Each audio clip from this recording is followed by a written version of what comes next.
Hello, I am doing my professional development plan on Kahoot. Kahoot is something that I've been using in the classroom for many years, and it's something that I actively do use, so it's something that I want to show and promote to teachers and future teachers that are going to be working in schools because I think it's very beneficial for our students. So, like, what is Kahoot? So Kahoot is basically a game that it's game-based learning. It's a game that's like a quiz. So it's a quiz and kids are learning with and having fun at the same time. They don't really realize they're using it, that I could use it like an assessment to grade them, but it's just so much fun. It has music, different colors, and it really brings out like a competitive spirit in your students. So it's a really fun way, a really fun thing to incorporate into your everyday teaching. The best part is that it's free for teachers. So Kahoot has promised to always keep Kahoot free for teachers, at least some version of Kahoot, which is really awesome. You can create your own Kahoots, so you can create your own little quizzes on your own content that you want your students to learn.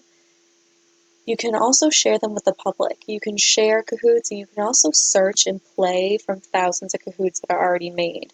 So if you had a science curriculum that focused on animal adaptations and you didn't want to make a Kahoot for it, you could search in the search bar on Kahoot and you could search animal adaptations and a bunch of Kahoots will come up just for animal adaptations.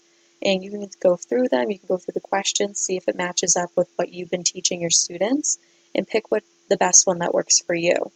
And so it's very easy. You could do this for science, math, social studies, even like life skills, even like social emotional things, whatever you want to try and reinforce in your classroom, you should look it up and you should see if it's an option for you. It's a great way for reinforcing the skills that you're already teaching in the classroom. So there's different ways to play Kahoot. You can really differentiate here. You can do it as a whole group with your whole entire class, going through different questions all together, answering, feeding off each other. It's a great way to build that classroom community and to hear other feedbacks. You can also do it small groups, so how many small groups you want, you could do that as well. You could also do it individually, so you can really see which individual students know the content and which ones need a little more practice.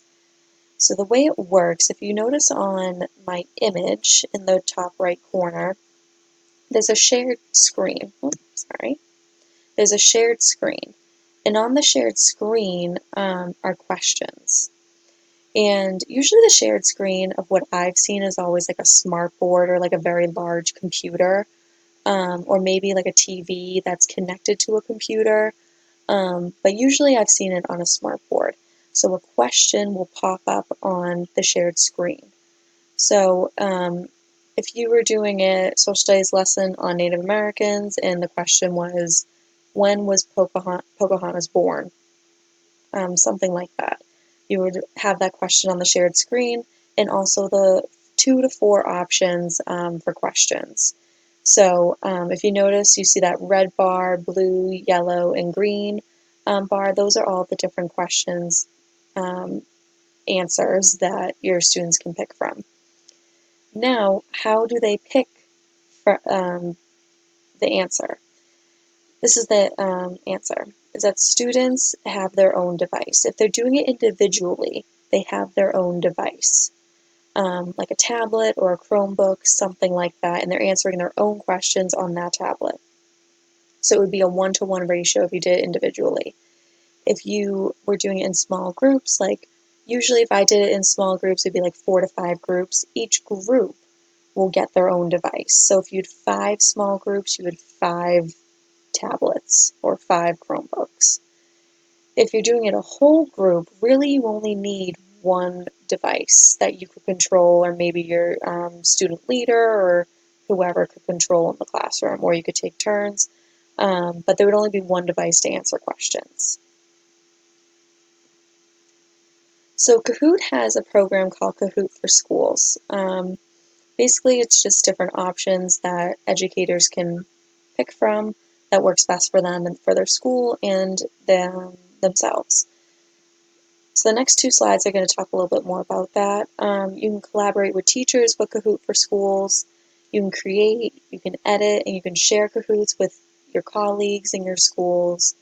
Like for example, if you're on the third grade team and Mrs. F wanted to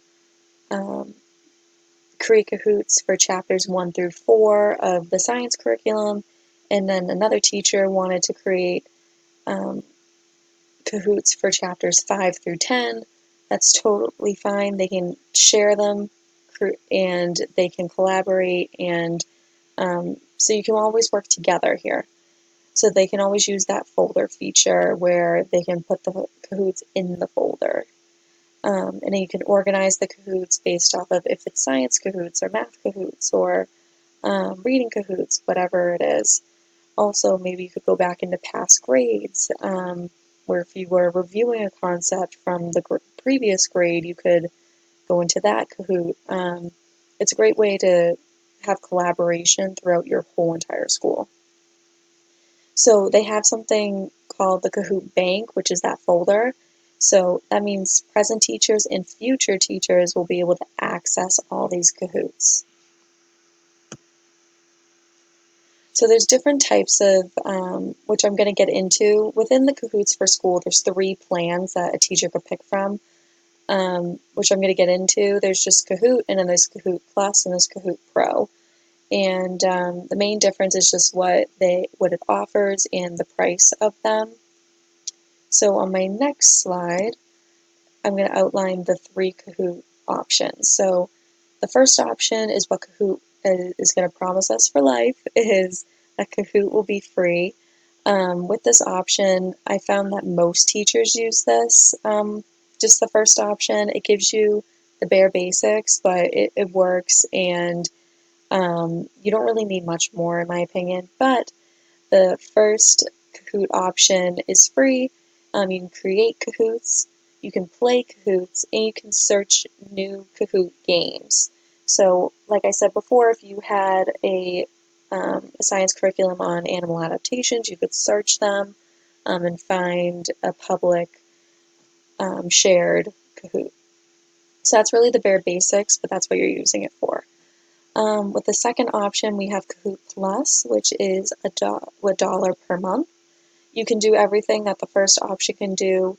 The only difference is that you can unlock folders, you can have that team collaboration within your school, and if your students are completing a Kahoot for your assessment, for an assessment, you can get visual reports of the data. So that's a really great option if you wanted to give a formative assessment at the beginning of the year, middle of the year, end of the year, and you want to see the student's progress over time. That'd be a really great way of seeing a detailed visual report of their progress. The third option offers everything the first 2 do. You can still create, you can play, and you can search games. You can unlock those folders, have that team collaboration, those reports. The only difference is the access to millions of images. It just really, making Kahoots over the years, that feature makes it easier to make the Kahoots, and very quickly you can make the Kahoots, because instead of going to Google, finding an image, saving it, and then trying to get it back through the Kahoot website, it's a couple more steps, so this just makes it a little more easier. The Kahoot Pro is $3 a month, but like I said, I would say the majority of teachers that I've worked with have gone with the first option, which is just the bare bone Kahoot website, where you can create, play, and search. So on the Kahoot website, what do students get out of Kahoot? That's really what we're here for students to get something. So they can join class Kahoots. They can have their own classes on there. They can play Kahoot quizzes to practice skills that they've learned. It's a really fun, engaging thing to just incorporate into your school day. The students really enjoy it, they get excited about it, and you can make it really fun and interesting for them. And they really love that competitive spirit with their classmates. They can really challenge their friends. Sometimes that can get out of hand, but I think great classroom conversation and about teamwork and building each other up and good game, things like that, can really help them. So a lot of good social skills too. And also, students can create their own games. They can get their own Kahoot site, and they can create their own Kahoot quizzes for their classmates, and they can challenge them in that way and see if they can stump them or review and things like that. Um, I actually did that for a college class before. It was on science. It was science, and we were learning about climate. And we had to create Kahoots for our classmates, and they took them to see if we could remember the material or not. So it's a great way for a student to review their own notes and to take other students' quizzes as well. So now teachers do get something out of Kahoot too. We can assign Kahoots for homework. Like I said, like students can um, create their own Kahoots for their own classmates. That could be a homework assignment, or that could be an option for a homework assignment, so you can differentiate, just so students can show their learning. You can reinforce learning. What I like to do with Kahoots is I like to teach a whole unit or maybe a lesson, and then once I feel like my students are at the point of almost mastering it, before a test, I would like to review the content. So I like to do a Kahoot to review the material before a test. It's a great way of reinforcing those skills.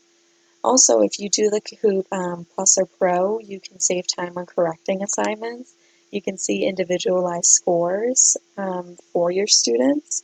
So that's a great way to assess your students. And if you want to use it as a formative assessment without them really even knowing, um, that's a great way of doing it. It can save you a lot of time. Also, you can use it for progress monitoring. Like I said before, if you have a student with a goal and you want to create a Kahoot for them in September, and then you want to, as a beginning of the year assessment, and then you wanted to do an end of the year assessment with the same Kahoot, you could really see their progress over time, um, to see how much they've grown over the year. So now in my next video, I'm going to show you how to make a Kahoot altogether.